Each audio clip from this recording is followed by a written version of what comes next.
Now we broaden this out a bit with Brian Fishman. He's a counterterrorism research fellow at the New America Foundation and former director of research at the Combating Terrorism Center at West Point. Welcome to you. Thank you. So we are learning more about the man today, and we just heard some more about his ties to Pakistan. What jumps out at you? Well, I think what jumps out at me are these claims of responsibility that we've heard from the Tehrik-i-Taliban Pakistan, which is an umbrella group for Pakistani militant groups that in the past have prioritized their operations against the Pakistani state. It's a group, the TTP was founded in December of 2007 with the explicit focus of attacking Pakistan. And now what we've seen is not only a claim of responsibility for an attack in the United States, but also a statement by Hakamullah Masood, who was believed to have been killed in January of 2010 by an American drone. Right, and explain who he is. He was one of the leaders of the Pakistani That's right. Taliban. Yeah, Hakamullah Masood was the emir of the Pakistani Taliban, believed to have been killed in January of this year, but has now appeared in a video released online and claims that his focus now is no longer attacking the Pakistani state, but is to organize and implement attacks in the United States. Just to be clear, now this is the group that claimed responsibility early on and was largely brushed aside rather quickly. That's right, and I think there still is some question about whether or not they actually were involved here. Certainly the fact that Faisal Shahzad seems so poorly trained suggests that he didn't get a lot of in-depth training when he was in Waziristan. But it may be that he's just incompetent, and that's part of this too. It's hard to put those pieces together. Now, explain a little bit more about Waziristan and what kind of training goes on? Is that one group? Are there many groups there? Sure. Who might he be working with or even talking to? We don't know at this point. Well, Waziristan actually refers to South and North Waziristan. These are agencies in Pakistan's federally administered tribal areas, which is it's sort of the Wild West in a lot of ways. It's very mountainous, not poorly governed, tribal. And what's happened there is that a variety of tribal militant groups have integrated themselves very much so with al-Qaeda. And the TTP, the Tehrik-i-Taliban Pakistan, that claimed credit here, has worked very closely with al-Qaeda for years now, but especially since 2007.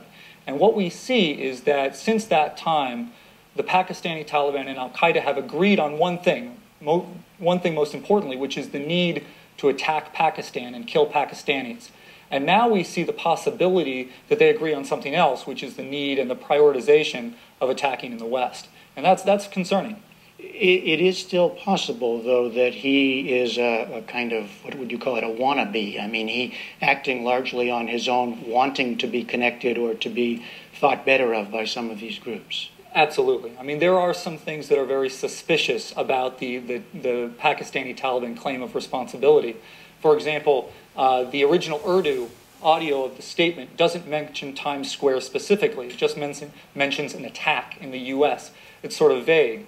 It doesn't have an official logo, which these sorts of statements usually have. So there's reason to be suspicious of this claim of responsibility. Not to mention the fact that Shahzad did such a poor job actually implementing this attack. Right, well, that's what I was going to ask you. I mean, there's much talk about the crudeness of the bomb, the unsophisticated nature of the operation. But this shouldn't be surprising. Attacks in the West by jihadis often fail because of technical mistakes. We saw that with Abdul Muttalib and Flight 253, the Christmas Day would-be bombing over Detroit. We've seen that, Najibullah Azazi apparently who was the guy in Colorado that was planning an attack in New York City, was having trouble cooking up explosives. The same thing has happened in the UK several times, where these folks, even those that have had training in Pakistan by established organized militant groups, have trouble actually implementing that training and putting it all together. Now, when you look at, you just cited a few other examples. When you look at that, you look at this, what does this tell us about our ability to prevent things like this? You know, there's been a lot of conjecture for a long time about car bombs. They're used around the world. Yeah. Why not more here? Well, I think, there's a limit to what we can do. We should look at what NYPD and the FBI have done from an investigation standpoint. I think they've done a great job. I mean, they arrested this guy 48 hours after the attack took place. It's very difficult to monitor everyone. And what I think is valuable and a lesson for us is that citizens have to be vigilant and be aware of what's going on.